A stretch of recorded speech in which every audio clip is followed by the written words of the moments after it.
The rain was coming down in sheets, the kind of downpour that turned streets into rivers and made visibility almost impossible. Chen squinted through her windshield at the address scrawled on the pizza box beside her, trying to match the numbers to the houses she could barely see through the deluge. Her phone had died 20 minutes ago, taking her GPS with it, and she was hopelessly lost in a neighborhood she'd never delivered to before.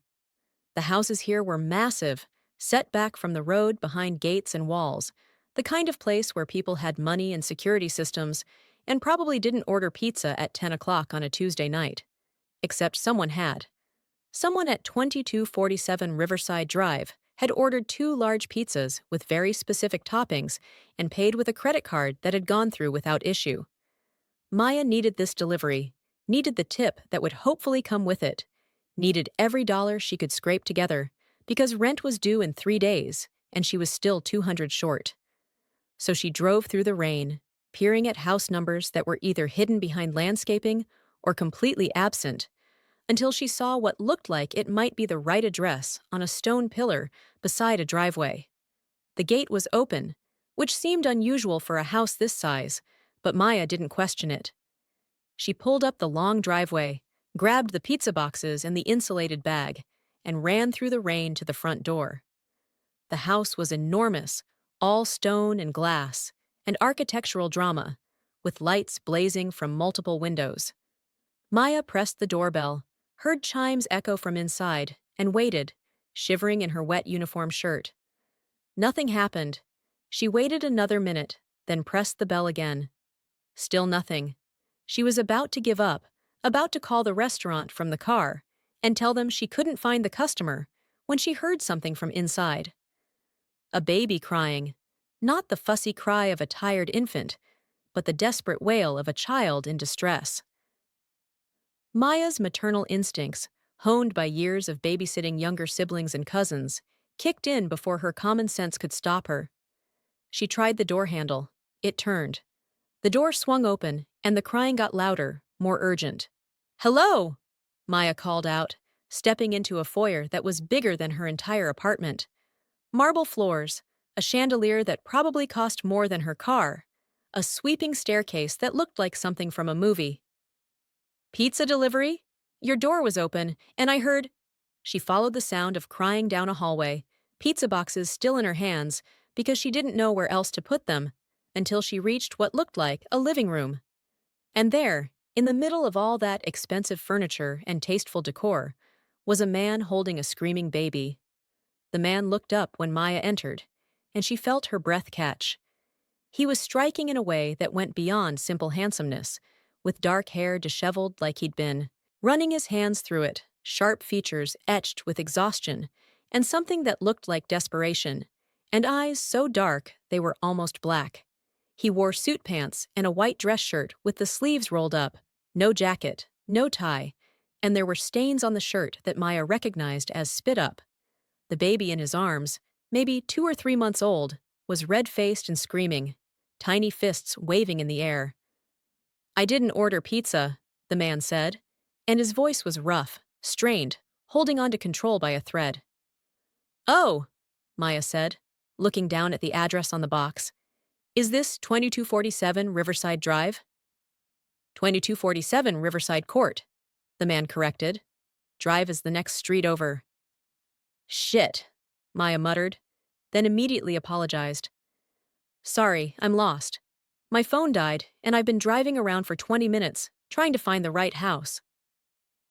The baby's crying reached a new pitch, and the man grimaced, trying to adjust his hold, trying to soothe the infant with rocking motions that clearly weren't working.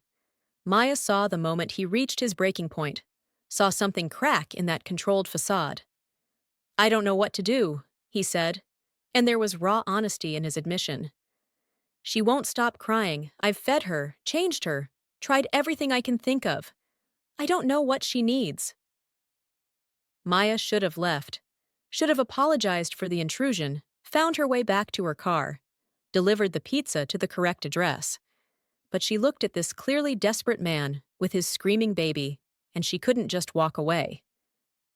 "Can I?"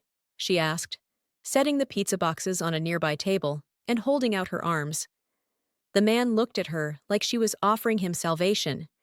He handed over the baby without hesitation, and Maya took the tiny warm weight into her arms, automatically adjusting her hold, supporting the head, bringing the baby close to her chest. "Hey, sweetheart," Maya murmured, swaying gently. "Hey, it's okay. You're okay." She checked the baby's diaper, felt that it was dry, noticed the infant was dressed warmly, but not too warm. "When did she last eat?" "About an hour ago," the man said. "She took her bottle fine." "Could be gas," Maya said. She adjusted the baby to her shoulder, supporting her with one hand while patting her back gently but firmly with the other. "Sometimes they get air bubbles and it hurts. Did you burp her after feeding?" "I tried." She spit up a little but kept crying. Maya continued patting, using a rhythm her mother had taught her years ago, and after a moment, the baby let out a significant burp, followed by a small spit-up that caught Maya's shoulder. The crying stopped almost immediately, replaced by small hiccuping sounds as the infant settled against Maya's shoulder. "There we go," Maya said softly. "That's better, isn't it?" The man was staring at her like she'd performed a miracle. "How did you do that?" "Big family," Maya said. "Lots of babies. Sometimes they just need a different touch, different angle." She kept swaying, kept the baby against her shoulder, feeling the tiny body relax. "She's beautiful. What's her name?" "Isabella," the man said. "Bella. She's 3 weeks old." 3 weeks. Maya looked at him again, saw the exhaustion more clearly now, the shadows under his eyes, the tension in his shoulders. "Where's her mother?" Something shuddered in his expression, pain and anger, and something darker. "Gone. She left the hospital the day after Bella was born. Left a note saying she couldn't do it, couldn't be a mother, couldn't stay." His hands clenched into fists. "I came home from work to find Bella with a nanny I'd hired, and the nanny quit tonight. Just walked out. Said she couldn't handle it anymore." "So you're alone," Maya said, understanding flooding through her. "With a 3-week-old baby, and you don't know what you're doing." "I don't know what I'm doing," he agreed, and the admission seemed to cost him. "I've had nannies, people helping. But tonight Bella's been crying for 3 hours, and I've tried everything and nothing works. I'm terrified I'm doing something wrong, that she's sick or hurt or—" "She's fine," Maya said firmly. "She's fed, she's clean, she's comfortable. She just needed to burp. It happens." She looked at him, at this man who was clearly someone important, someone powerful, reduced to helplessness by an infant. "Do you have anyone who can help? Family? Friends?" "No one I trust with her," he said. "My sister is out of the country. My mother passed away 5 years ago, and my business associates are not people you leave babies with." There was something in the way he said business associates that made Maya think he wasn't talking about corporate executives. She looked around the house again, at the obvious wealth, the security system panel she'd noticed by the door, the way he held himself with ingrained authority despite his current state of dishevelment. "What do you do?" she asked. "Import and export," he said, which was probably true, but definitely not the whole truth. "Real estate, investments, things that keep me busy and don't leave much time for learning to care for a newborn." "You need help," Maya said. "Professional help, a night nurse, or at least someone who knows what they're doing with babies." "I know," he said wearily. "I've called 3 agencies. The earliest anyone can start is next week. I don't know how I'm going to survive until then." Bella made a small sound against Maya's shoulder, not crying, but not quite content either. Maya automatically adjusted her hold, started humming softly, an old lullaby her mother used to sing. The baby's breathing evened out, her tiny body going heavier as she began to drift toward sleep. "What's your name?" the man asked. Maya hesitated, then figured it didn't matter. She was leaving in a minute anyway, going back to her car and her cold pizza and her actual delivery. Maya Chen." "I'm Luca," he said. "Luca Moretti." He paused, watching her sway with his daughter. How much do you make delivering pizza? That's kind of a personal question, Maya said. Answer it anyway. There was command in his voice now, the authority of someone used to asking questions and getting answers. Maya should have been annoyed, should have told him it was none of his business. But Bella was almost asleep in her arms, and Luca was looking at her with an expression she couldn't quite read. Minimum wage plus tips. Maybe $1,200 a month if I'm lucky. Why? Because I want to hire you, Luca said. To help with Bella. To teach me what I'm doing wrong. I'll pay you $3,000 a week. You'd work nights, 7 to 7, making sure Bella is cared for while I learn how to do it myself. Maya stared at him. $3,000 a week. That was more than she made in 3 months at the pizza place. That was enough to catch up on rent, fix her car, maybe even save a little. It was too good to be true, which meant there had to be a catch. Why me? She asked. You don't know anything about me. I could be anyone. You stopped to help when you heard a baby crying, Luca said. You came into a stranger's house because you thought someone might need help, and you knew exactly what to do with Bella when I was failing. That tells me what I need to know about your character. You're insane, Maya said.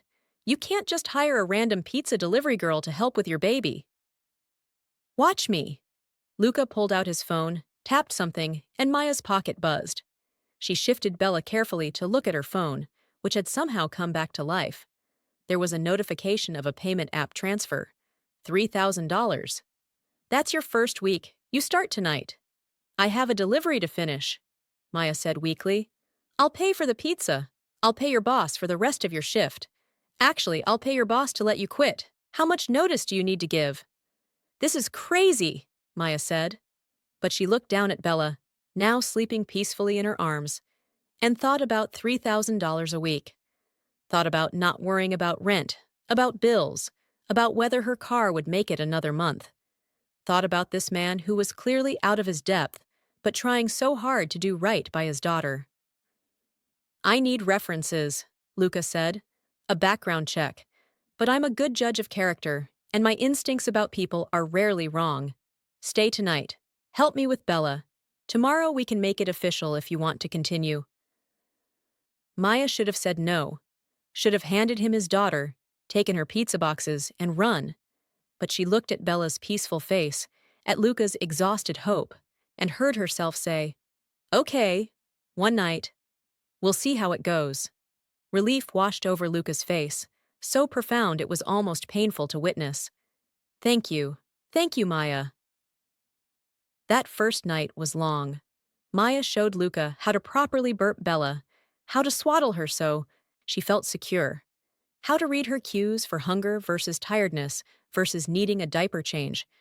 She taught him the basics of bottle preparation, of safe sleep practices, of the 100 small things that new parents usually learned gradually, but he needed to know immediately.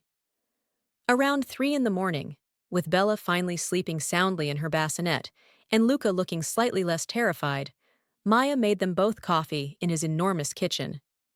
You're good at this, Luca said, wrapping his hands around the mug like he needed the warmth. Teaching, I mean. You make it seem simple. It is simple, mostly, Maya said. Just takes practice and patience, and accepting that babies cry sometimes, and that's okay. It doesn't mean you're failing. It feels like failing, Luca admitted. Her mother left because she couldn't handle it. Couldn't handle Bella. Couldn't handle me. What if I can't handle it either? What if I'm not enough? Maya looked at him, this powerful man showing her his vulnerability in the small hours of the morning. You're here, she said. You're trying. You didn't give up even when you wanted to. That's what makes you enough. Something shifted in his expression, gratitude and something else, something that made Maya's breath catch. Stay, he said. Not just tonight. Take the job. Help me figure this out. Maya thought about her tiny apartment, her dead-end job, her life that felt like treading water and slowly drowning. She thought about Bella, about Luca, about the chance at something different. Okay, she said. I'll stay. The first week was an adjustment.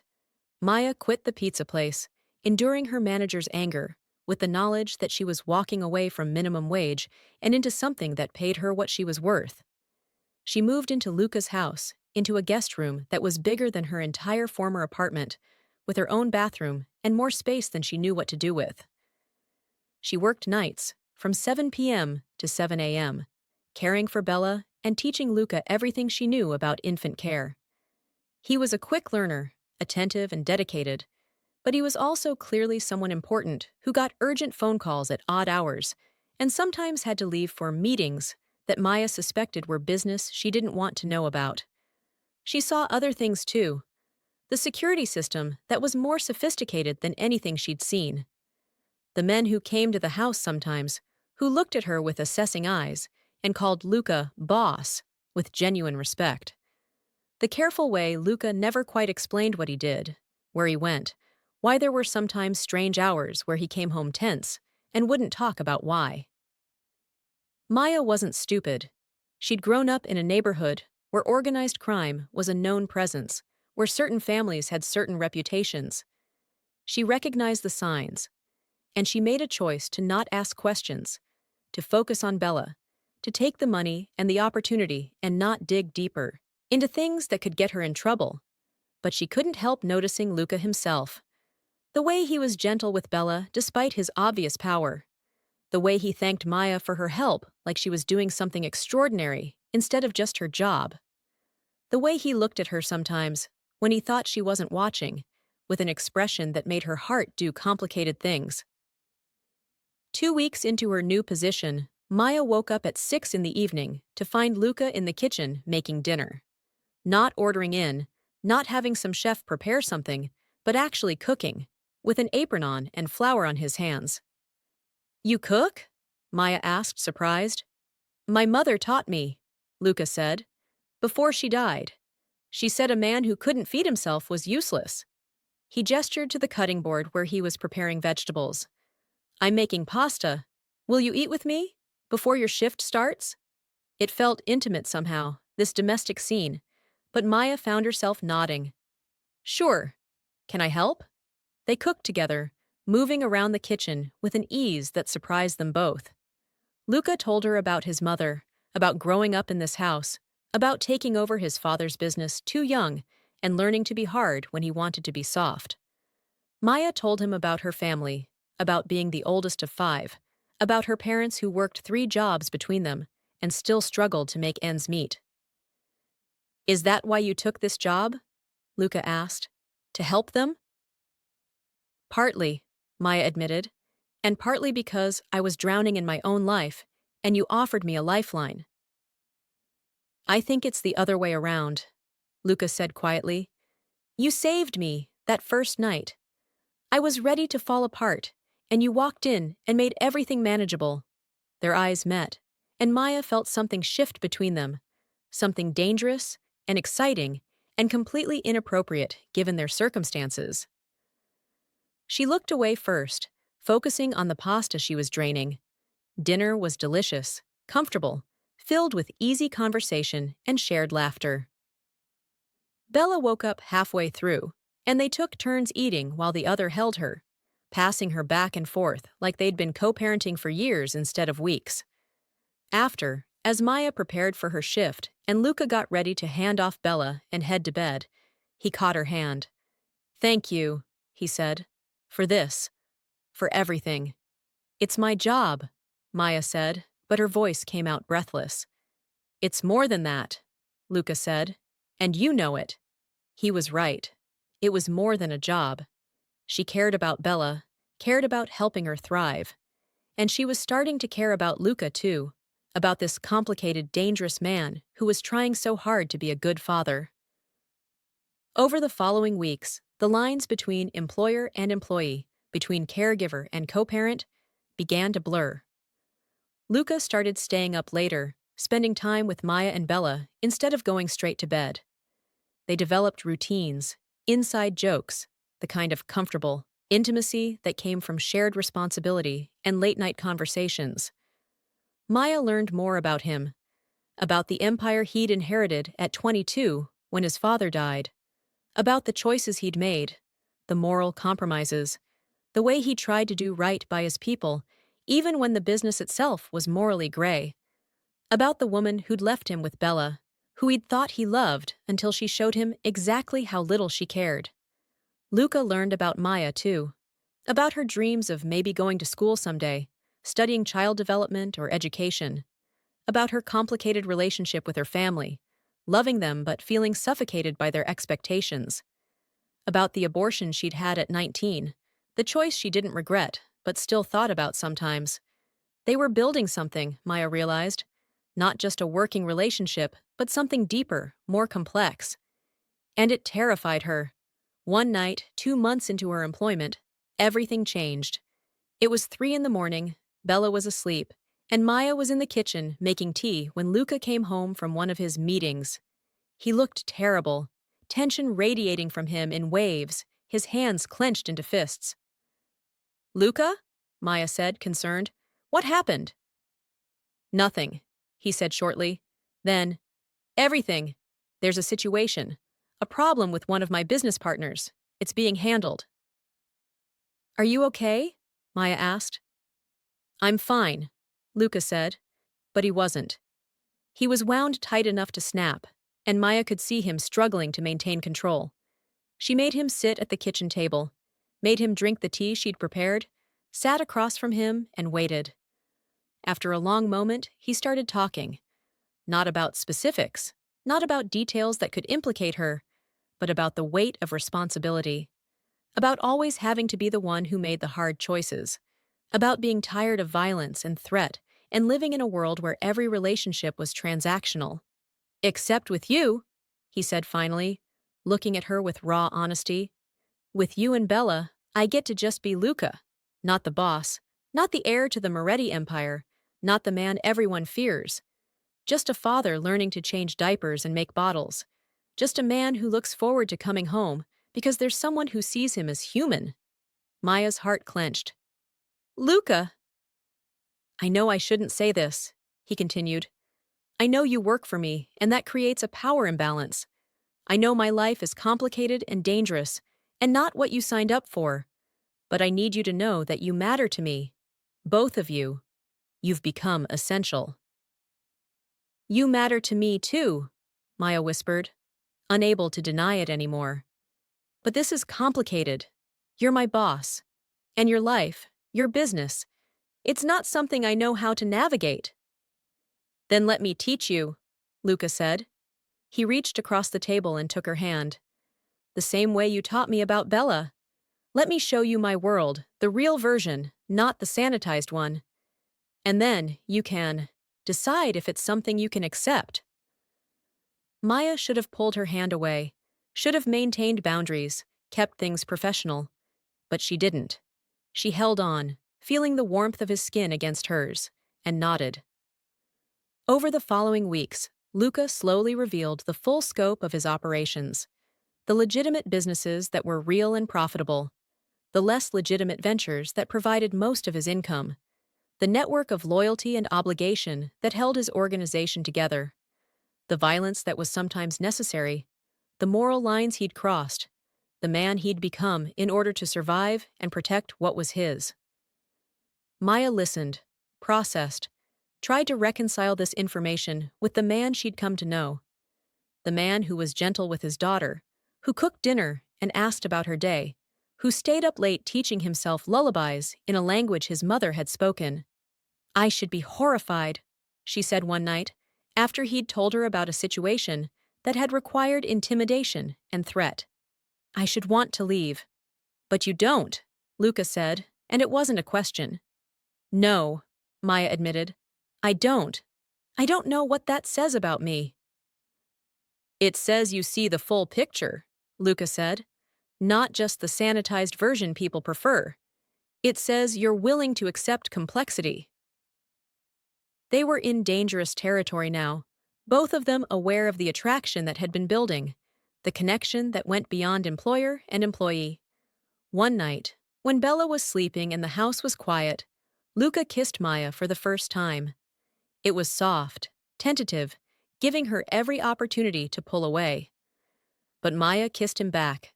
3 months of tension and want, and denied attraction pouring into that kiss. When they finally broke apart, both breathing hard, Luca rested his forehead against hers. "Tell me you want this," he said. "Tell me I'm not alone in this." "You're not alone," Maya said. "I want this. I want you, even though it's complicated and probably a terrible idea." "Definitely a terrible idea," Luca agreed and kissed her again. They tried to keep things professional after that, tried to maintain boundaries, but it was impossible.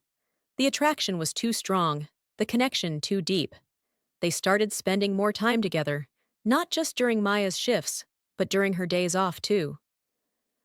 Luca rearranged his schedule to be home more, to spend time with both Maya and Bella, building something that felt dangerously like family. Maya's parents noticed the change, noticed their daughter had moved into a mansion and was working for someone they'd never met. They worried, asked questions, tried to understand. Maya told them carefully edited versions of the truth, knowing they'd never accept the full story.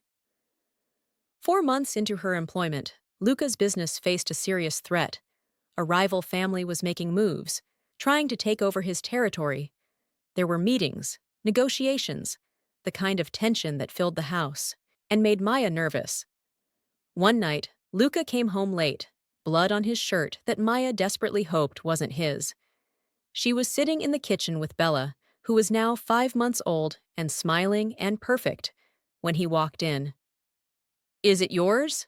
Maya asked, gesturing to the blood. "No," Luca said, "but there was a situation. It's handled." "Handled how?" "In a way that ensures my family is protected," Luca said carefully. "In a way that means we're safe." Maya looked at him, at this man she'd fallen for despite every reason not to, and made a choice.